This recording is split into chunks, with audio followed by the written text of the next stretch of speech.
Welcome to all of you. So children, I, Sushmita Rai, your class 3 science teacher of Asian International School, is back again with chapter 11 of your science book. In this chapter, we will learn about light, sound and force.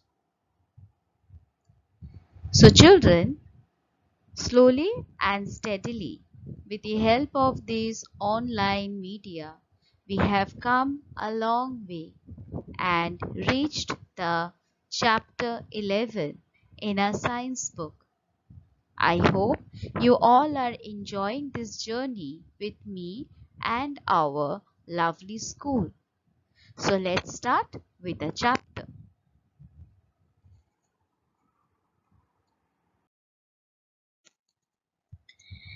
Children, we see through our eyes, hear through our ears, and push things through our hands. Does seeing, hearing, and pushing have some science involved in it? For answering this, we will first learn about light. During the day, we can see everything around us. Why can we see everything around us, children? Because we know that sun is present over there. So whenever we talk about light, whenever we think about light, whenever we imagine about light, the thing which comes in our mind is nothing but the sun. Yes, some of you might say that moon is also there, but no, children. We will learn today that moon is not having its own light. Then from where does it glow?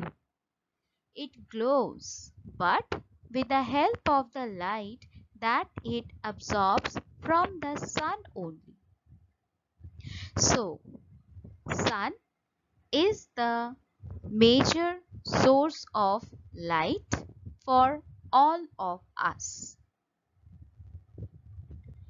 We can see the things around us because of the bright light of sun.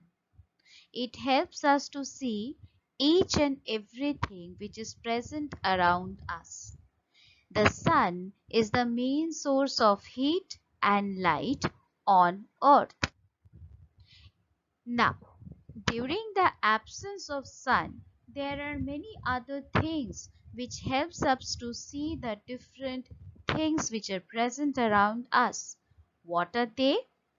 Yes, they are the electric bulbs, the candles, the tube lights, and many other artificial sources of light. When light hits an object, some part of it bounces back and reaches our eyes. This helps us to see them. Now, as we have learned that sun is the main source of heat and light on earth, and in the absence of sun there are many other artificial sources of light which helps us to see the different things present around us.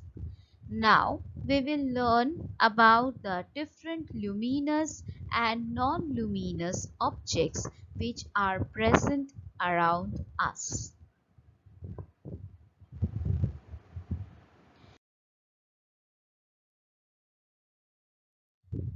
First of all, we will learn what are luminous objects. Have you ever heard about the luminous objects, children? What are they? The luminous objects are those which can emit its own light. Yes, there are certain objects which can emit its own light. Children, Sun is the biggest example, don't you think so? The stars which are twinkling in the sky? Yes, the firefly. These are some of the luminous objects which provides us light. Now exactly opposite to that are non-luminous objects. Now, unlike the luminous object, the non-luminous object does not give out its own light as it doesn't have its own. Now what does they do? They reflect the light which falls on them from other luminous objects. Then what happens for the moon which is present in front of you? You will say, but we can see the moon glowing in the night sky. Yes, of course. We can see the moon glowing brightly in the night sky.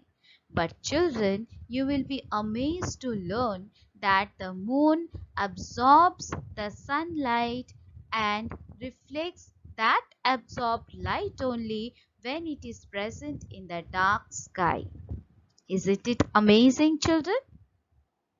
Other than these, there are tables, chairs, doors, pencils, books, etc., which also do not have its own light. It reflects the light which falls on them. Now, we have learned about the luminous and non-luminous objects. Now, children, you will learn that there are some other objects also whom we call the transparent objects. The light which is coming from the source of different lights. That light passes through some of the objects. These objects allows the light to pass through them without any hesitation, without any kind of hindrance. Such objects are known as transparent objects. Again, there are some objects which allows the light to pass through them but not completely. They are known as translucent objects. On the other hand, there are opaque objects which do not allow the light to pass through them completely. Now, as they come in the path of the light, as they block the path of the light, they create a dark colored patch which is known as shadow. Now, what is a shadow?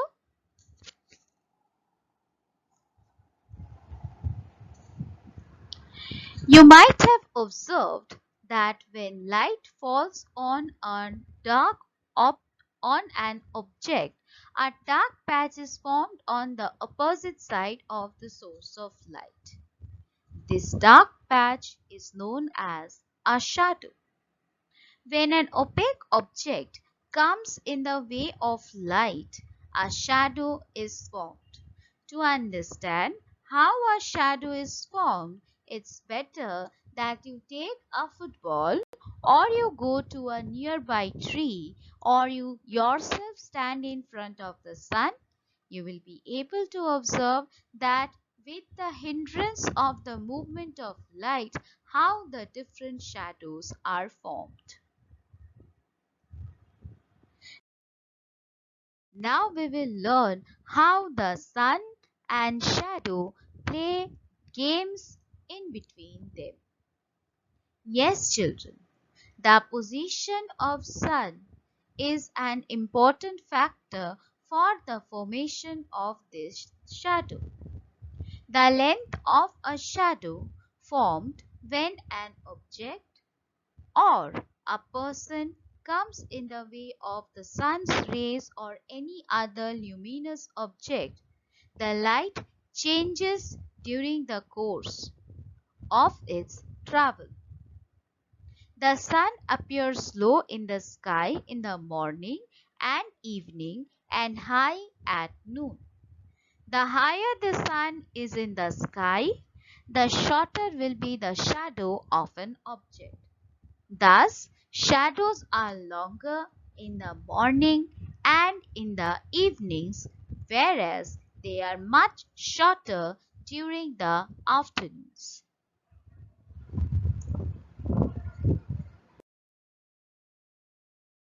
We will go through the characteristics of a shadow. A shadow is formed on the side of the object away from the source of light. It cannot be formed without the source of light. It is always dark, irrespective of the color of the object. Hence, the color of the object doesn't matter. The size of the shadow varies according to the position of the source of light. I hope now all of you are relevant regarding the light and the formation of shadow. So now children, enough of light lessons now. Let us move out to sound.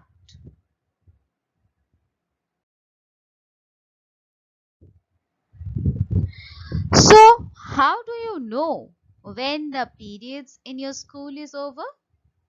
By hearing the sound of the bell, right?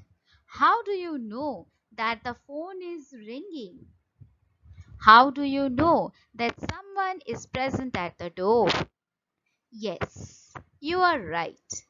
The vibrations that travel through air or any other medium can be heard when they reach our ears, and that is known as the sound.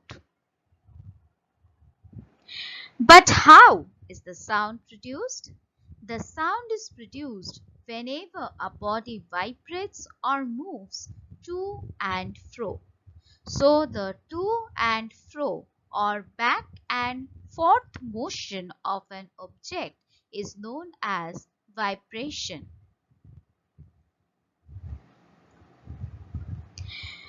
Over here, I will explain you a small experiment. I hope you all will try this at your home. Take two plastic cups and punch holes in both the cups. Now tie both the cups together with a long string. Do you know this will act as a telephone? Yes, with the help of this experiment, you will also come to know that sound needs some medium to vibrate or to float from one place to another place. Now children, when we are learning about sound, you must know that there are two types of sound. One is a soft music, another is a loud noise. Noise are some loud and unpleasant sound. When we are talking about sound children, there are some things, some important facts you should learn. Too much of noise is not good for our health. It can damage our ears. Yes, this is very important for you to know since nowadays all of us tend to hear loud music plugging the headphones in. So, we should avoid that. Continuous loud music can also cause deafness. Now, what are the control measures? We can control noise by not shouting, keeping the volumes of mobile, television, radios, speakers, etc. low, by avoiding using of the horns as far as possible.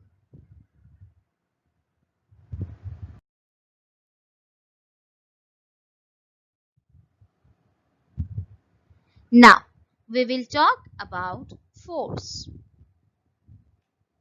What is force, children?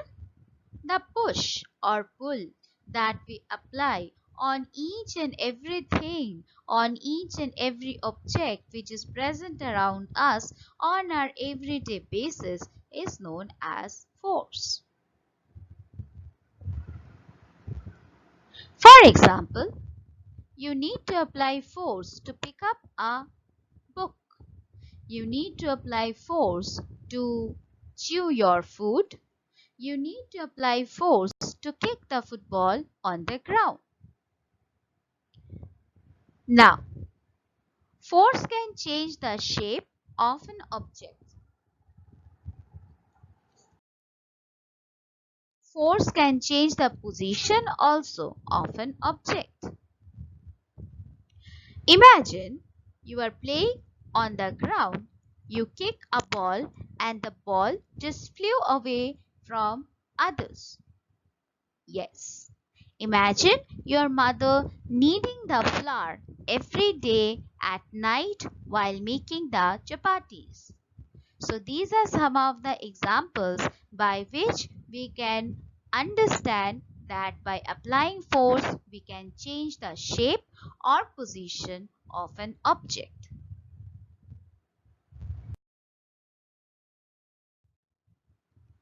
When we are applying force, there is another opposite force which is acting against the direction of the force applied, and that is known as friction. Friction is the force that slows down the movement of an object. When two things touch each other, friction is developed. So in order to move an object, the force applied through a push or pull should be greater than the force of friction. Another important thing I would like to highlight over here that the more rough the surface is, the more frictional force will be created. The more smooth the surface is, the less frictional force will be created. So children, this is it with this chapter. I hope I have been able to present the facts present in this chapter in a simple and crisp manner to all of you. Please do go through this video. Check out the rest of the videos that I have already created for all of you. We will again come back with yet another chapter. Till then, please take care of yourself and enjoy your days at home.